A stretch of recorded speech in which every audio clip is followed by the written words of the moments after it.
So I want to start by saying I was talking with both of our panelists last week, and I found out that they have one very interesting thing in common. They might not even know this, but it is the Kardashians. So, yes. So Benito is known for his impressions, of course, of the Kardashians, and of course was on the show last year. Yeah. But Jake, who describes himself to me as the modern-day Willy Wonka, says he bases his viral videos for his chocolate bar company in part off of the Kardashians. Yep. So think Kardashians meets Shark Tank. So clearly, this is the start of a wild and weird and exciting conversation that we're about to have. But Benito, let's start with you.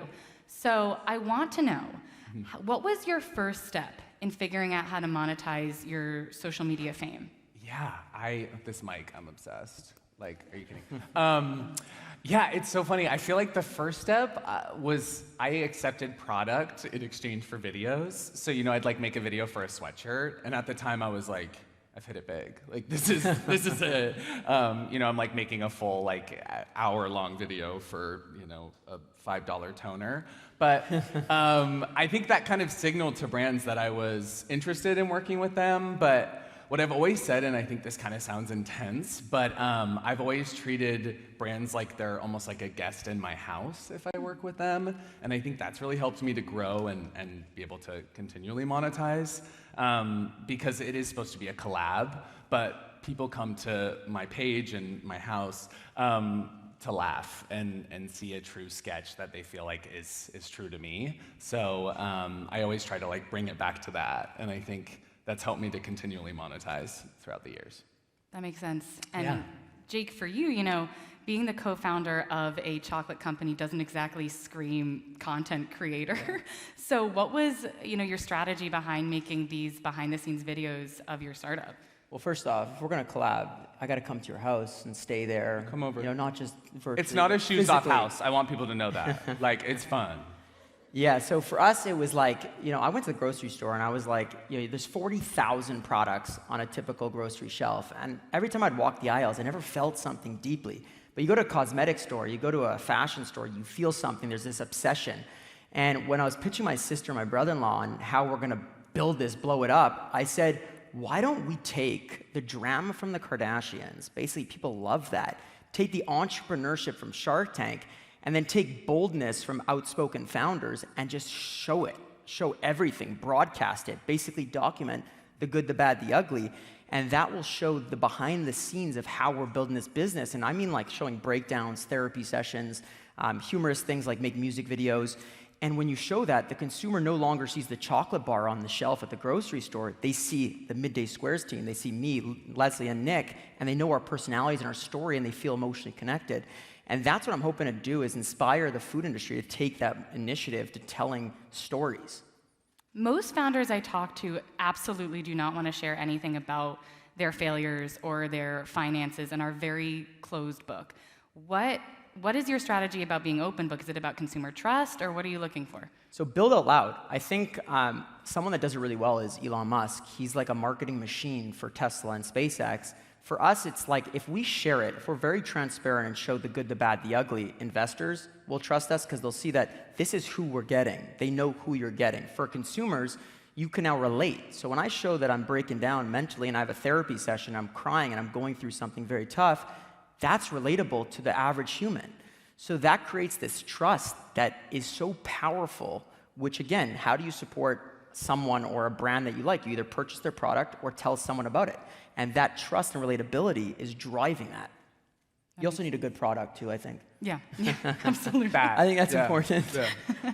Benito, switching gears a bit to you. Yeah. So I mentioned Kardashians, watched you last season on the show, and it inspired a partnership with Kourtney Kardashian, your impressions of her. Yeah. Was that your plan all along? And how do you build on something like that and like take your brand to the next level? Yeah, I would love to think that I planned that from the start. I think it was so weird when we shot it and I was in Kourtney's house, I just completely dissociated. I was just like, I looked over at my boyfriend like, what the fuck is going on? Like, Kourtney's speaking to me. And also the second you enter, their house, you are on the reality show. So I'm usually not myself when I make my videos. So I was just kind of like frozen. But yeah, I felt like that moment kind of felt like this full circle moment for all the people that had followed me and supported me. So it was almost like this communal thing. And I guess, yeah, I think it kind of prepped people to see me on, in TV, or, I'm going to be in a film later this year. So I think it kind of started the steps of seeing me outside of the screen, which I think sometimes it's hard to get people to think of you differently or see you in a different light. So I felt like it really did that. And then I think making the video with Kourtney also, it's like very flattering to get a sign off on a video, because obviously I'm like slightly roasting people. I like to say that it's just a friend giving you shit is what I want it to feel like, not a bully. I'm like, I was bullied in high school. I don't need to like be that on the internet. So yeah, I feel like it was a nice sign off and kind of opened the door for future collabs with people I've done impressions of, and yeah. Did it help grow your fan base at all? Oh yeah. Well, it was interesting because I think my thing wasn't like too dramatic, so I did get some tweets that were like, "What the hell is this storyline?" They're like, "Get Benny drama off my screen. I want to know about Tristan." And I was like, "I do too. Like, get him off." But yeah, it grew by following, and I think people went to those videos and kind of saw that I'd been making them for like 6 years. And it was really fun to go back to the first Kardashian video I had made, which was like me in my Bushwick kitchen with like a t-shirt on for my wig. Like I couldn't afford a wig. So yeah, we came a long way, and that was, I think people saw that and saw kind of the progression, and hopefully it inspired them. I mean, everyone can do this. I really believe that. Yeah.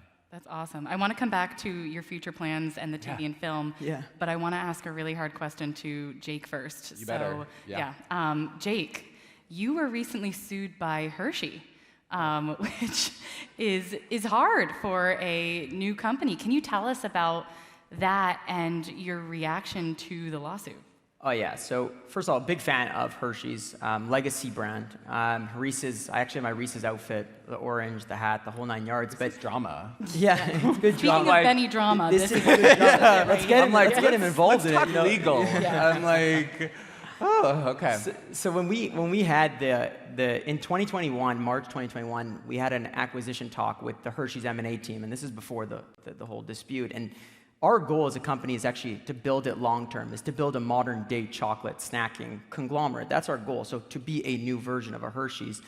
And they came to us, they loved our product, they loved the peanut butter flavor, which is specifically what they were talking about in the legal thing. And 2 months later, after us rejecting the offer, they decided to send us some legal letters regarding the color orange, claiming to own color orange. And we were like, are you kidding? After you were totally Gucci with everything, and then after that, you come at us? So in our defense, we decided to not go to battle on the courts because it would have costed between anywhere from $2 to $5 million, and we just didn't have the money. The money wasn't our currency at the time, but creativity was. So because we document everything, we had the irony of the talks of the acquisition and then the legal battle. And what we did is we responded with a music video, a diss track of, we are Midday Squares, we don't want to be you Hershey's. And they went wild. They couldn't understand. It blew up. People picked it up. It helped us launch our product in the United States. Our community was on fire for it, and it cost us $60,000 at the time to do it instead of the $2 million. And Hershey's was dead silent from it, completely dead silent, and that actually worked in our favor. A year later, I spoke on a panel, not knowing who the person was on the panel, but it was the head of the M&A of Hershey's, and he scooches over and he says, honestly, man, that was really cool. I was like, why don't you give us back something creative, a music video that would fire up your base to get excited about Hershey's again. And yeah, so anyone that's going through this with a legal battle, with a David versus Goliath type of thing, don't be afraid to be creative. Even if your legal team tells you not to, which they did because they said we're going to get sued more. Couldn't give advice. I didn't give anything I didn't care. We didn't care. And again, make unaverage decisions because it leads to unaverage outcomes, usually good or bad. Yes. Yeah, that is a fantastic story. I still love Hershey's though. Yeah. So it's all good vibes, and you never know. Yeah. And Benito, what are the biggest challenges you have faced as a creator? Yeah, I'm like, I haven't been sued yet. It's coming. It's coming. I hope. Like, fingers crossed. I think the biggest challenge, I think sometimes it's, letting one comment like affect your week. Yeah. I'm a Scorpio, so I'm very sensitive. So I try to have like a hard exterior, but then I'll read one thing that was like, that wasn't funny. And I'm like, maybe it wasn't funny. Maybe I should never do this again. You know, and I'm just like, no, I just try to take a deep breath and like put my head down. And I think the hardest thing about the internet is how fast it moves. So sometimes you can make something and maybe a video took me a week and then people consume it quickly and then they're like, where's the next one? And I'm like, well, I have to like live. Like I need to like see my family. So I think sometimes that's hard to kind of like take a deep breath and realize that you don't always have to be churning. And I always like it to still feel fun. I think anyone who says like, you know, I have to post on social media, I just think that's a bad way of looking at it. And I don't think you're ever gonna find success if you look at it that way. If you're excited to post and excited about what you're making, I think people are gonna relate to that content and be excited by it. So I think just being able to like step back and be like, I don't need to have 5 videos a week. I can like be thoughtful about this and take a break. But even then you get the messages that are like, where are you? And I'm just like, I'm sleeping. Like I can't, you know, so yeah. How do you maintain being yourself and who you are versus the public image of you? Yeah. Oh my God, hard question. I'm sorry. I didn't ask you about a lawsuit, so yeah. Wait, okay, ask that again. Let me think Yeah. about this. So how do you maintain being yourself versus the public image that everyone sees of you that you put out on social media? Yeah, well, sometimes it's hard. Yeah, if I see someone out, I love when people say hi to me, but sometimes I think they think I'm going to be like jumping off the wall and like talking in a different voice, and I'll just kind of be like, "Hey, how's it going?" You know, I just like going to Starbucks and watching TV. So I'm just like, there is kind of that. But yeah, I think I always think of it like Benny Drama is this part of me that is like this extroverted side, and it's, you know, the creative part of me, and it's a huge like self-expression for me. And then, you know, I can also be this other person, this just like Ben when I'm home and I don't have to do the wigs and everything. Yeah. But yeah, sometimes it is hard to be like, do I have to do this all the time? Do I always need to be on? That can be kind of daunting. Yeah. And I think I've kind of given myself the peace to be like, you're enough without it. But yeah, it's a balance. I can imagine. Yeah. Jake, do you feel that at all? Yeah, well, I think more importantly, were you talking about trolls before, internet trolls? Oh yeah, I love trolls. Who has internet trolls here? Does anybody have? We can't see. Raise your hand if you ever have internet Front row. trolls. We got some, yeah. So I think responding with humor, not necessarily wittiness, but like good vibes is the best way. I always say to any internet troll that says, oh, you know, mean things like bullying type of behavior, I say like, did you grab my ass? Like from the night at the Roxbury type of thing. And they'll get so shook, they'll be like, what? And then next thing you know, they want to love you. They want to actually, they just don't know how. Yeah. So like, you just got to show them the way, guide them. And when they do that, they then turn their whole behavior like, you know, I just had a bad day and I took it out on you. I don't even know you. And I think that that's something that I've learned is to not affect your week, is try to show them how to love you as an individual. Because they do. Love that. I'm just like crying. My boyfriend, I'm like, they literally said I was bloated in this. You know, I'm like, I'll let it affect me for the rest of my life. Like someone once said I had dry lips in something, and now just all day I'm just like coating my lips. Blistex. Yeah. I was just like, I have the oiliest mouth. Oh my God. Yeah, feels good. I love Put it. butter on them. Literally, I'm just like, hi guys. Oh Yeah. my God. Yeah. I think I have dry lips right now. Yeah, you do. Yeah. We'll talk about it after. Yeah. Give me We have some chats I tips. have backstage. 6 Got some lip chat products behind- in my Oh bag. my God. Yeah. I need some. Yeah. So I want to talk again about the future. So you each have very specific lanes, it appears. So Jake, yours is kind of these backstage behind the scenes videos. Benito, yours is these impressions. Do you feel pigeonholed by this? And where does that lead you to think about the future and your next move? Benito, let's start with you. Okay. I was like, take it away, Daddy. Yeah, I was like, you got this. I never felt pigeonholed because I always, I felt like if I made something, I need a break from it after I make it. So I never just did one thing, and I think that has always helped me. If I made like a Kardashian video, then the next one I wanted to do Jenny, my TMI hairstylist. Like I think I've been able to really tap into all these things I want to do. I don't feel like I can't do something, and it's allowed me, to do TV and film, and that's exciting. And I think the thing that kind of broke me out was I started doing live shows, and I think that kind of helped people see me in a different light. They could actually like see me live, and it helped me kind of like jump out of that 1-minute bubble. I really like to like freak myself out all the time, and I'm like, I'll be nervous backstage, and I'm like, why did I do this? Like, what? But I just find that that's always the way to like break out of that bubble that people are seeing you in, is to constantly scare the shit out of yourself. It's kind of hell sometimes, but it has helped me like on the journey. If someone brings something up to me, I never say no like immediately. I take a second, and I'm like, maybe I would write a book, I think. You know, I'm like, I guess I would like consider it. So I think that's kind of helped me along the way. Yeah. And Jake, what about you? No, I think for us at least, like, you know, we're scaling. So I think at every scaling point, there's different drama. So like from 0 to 1 million is a certain amount of drama, from 1 to 10, 10 to 100, it's all different. You have different team members, you have more people. Humans are very complex. When you bring hundreds of humans together, there's always a story. So for us, the behind the scenes just gets bigger, bigger, and more global. So I don't feel pigeonholed. I'll continue to be unapologetically myself and continue to tell that story. Eventually, if it stops, it's either you're going to crash or you're going to burn, you know, or crush, one or the other. But there's always that unknown. It's, are we going to win or we're not going to lose? And there's a story there. So I'm going to continue telling that until it gets to one of those answers. That makes sense. And Benito, speaking of TV and movies, so where do you see the next big business opportunity for you in Hollywood and all that? Yeah, I mean, I've been writing a TV show for a while. It definitely takes a long time. I think that's been something I've learned, is like, it's really nice to have the outlet of the internet where things can be immediate. You know, I feel like if you're like waiting for a product to come out, it's probably very nice to also have something to fill your time, so you're not just like sitting. So I feel really lucky for that, and that I've built this platform for myself. But yeah, I think TV, and then, you know, like I said, I'm very open to other opportunities. So, you know, I'm going to be in a movie later this year, and that was so fun to kind of break out of this, you know, 3-minute videos that I usually do. That's like the longest I've ever done, to be able to be a character for more than that.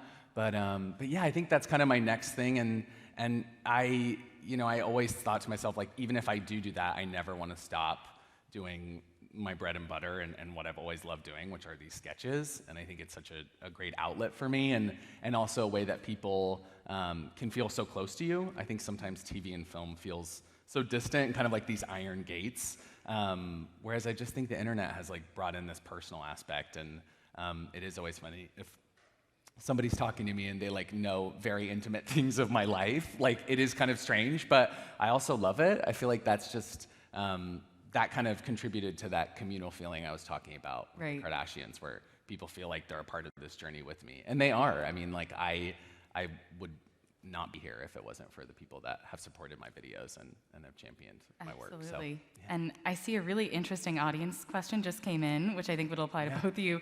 How do you bounce back from embarrassing moments that are very public for you two? Yeah, I'm like, never been embarrassed, never felt, I don't know what you're talking about. Oh my God. You go first. It's a tough question. Yeah. I think I used to get a lot more embarrassed, you know, whether that be like, you know, when I pitch an investor, for example, and I feel like, you know, I look like a complete, you know, Dumbo, and I would feel really uncomfortable and insecure. I think as I became more confident in myself and what we're doing, and confident that we can actually go bigger and bigger and bigger, I started to be, you know, enjoy those moments of pain, or embarrassing, as you would call them, and say it's part of our journey. And it actually gave me more strength afterwards. But I don't know if I deal with the same embarrassment moments that you might be dealing with. But I'm an embarrassing person. Yeah, I feel like I usually channel anything I feel embarrassed about into like a bit. So I don't know, I'll like make fun of myself after. I feel like that's always helped me. Like, I sometimes ramble and tell people too much, and so I just made a character about it. Or I was kind of like a bimbo in an office setting. Sorry to let everyone here know, I could not work for your companies. I'd be horrible at it. I would stumble in like an hour late with like a Dunkin' Donuts, like, what'd I miss? So I turned that into a character, and I feel like if I'm ever like, oh, that's so embarrassing, I think someone else will feel the same way. Yeah. And so I'll like bring it up, and usually, you know, I do find that there's a shared human experience for pretty much everything in life, and I feel like that's been the way I channel it.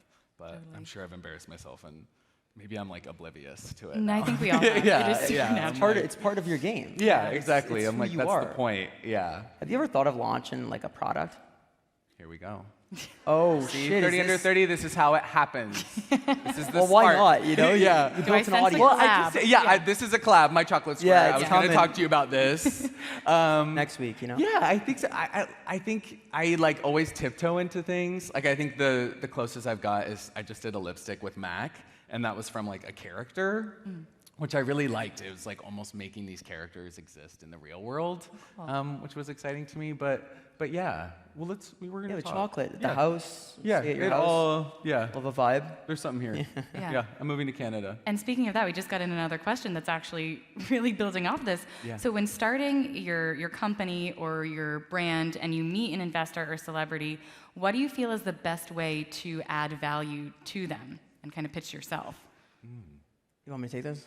You take it, babe. So for investor purposes, I think for us, when we started, we couldn't co-manufacture our product. A lot of food and beverage companies go out there and they third-party it because that's how you scale. For us, we went to 26 around the world, and none of them were able to make our product. So we had to go build our own facility out over 3.5 years, which costed a lot. It was a lot of R&D. It was a lot of engineers building custom machinery. So we go in with that asset of we can scale to hundreds of millions of dollars internally. And owning that actually helps us with the value to them, because a lot of the companies that they've invested in typically were third-party manufactured. So I think that that's something from our perspective that's unique. But I think if you're pitching, find what's unique about you. It could be your personality, it could be your character. That no one can copy you. And that is powerful, right? They can copy products sometimes or like different things like that, but what your superpower is, they likely can't. So show them that superpower and make it very clear when you're pitching that. I think what's been exciting for me is, these iron gates I was talking about of Hollywood are kind of down because social media has made it so that you can break in. And not only that, but you can show that people are excited by what you're making. And I think it's allowed for, more diversity, more voices that need to be in Hollywood. And I think that's really exciting. So yeah, I feel like what you're saying is so right. It's like if I am pitching a TV show or a special or anything, or auditioning, I really try to bring out like this is who I am and this is what people have responded to, and I think it can obviously grow outside of this thing. Like these people on the internet, they can feel like just a number, but they're not. Like those are people that are invested in you. So I feel like there's a little bit of like I owe it to them, but also it's like we can get these people to follow you wherever you go, and Right. they're excited by what you do, and kind of proving that to these boardrooms, I think is really exciting. Yeah. Now, I'm personally interested in, I can imagine it's really hard to be consistently funny or unique.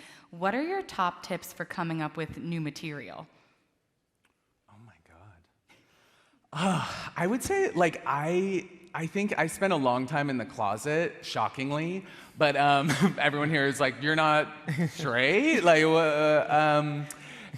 so I think during that time, I like just studied people, and I feel like that's always helped me. Like I'll just be in a conversation. Like recently, someone told me they don't sweat, and I was just like, that's the weirdest thing I've ever heard anyone say. Like, why are you telling me that? Yeah, and so I just like wrote it in my phone, and I'm like that. So I just try to like listen, and then I think an important thing I try not to do is like judge anything that comes into my mind. I think sometimes you can be like, well, people would hate that, or that won't perform as well, or this isn't gonna work. And I think a good example is recently, I was like, I wonder what it would look like in a video to show, someone like me who is always in these costumes or doing this, what it's like when I'm not filming. So when my boyfriend's just like driving me somewhere.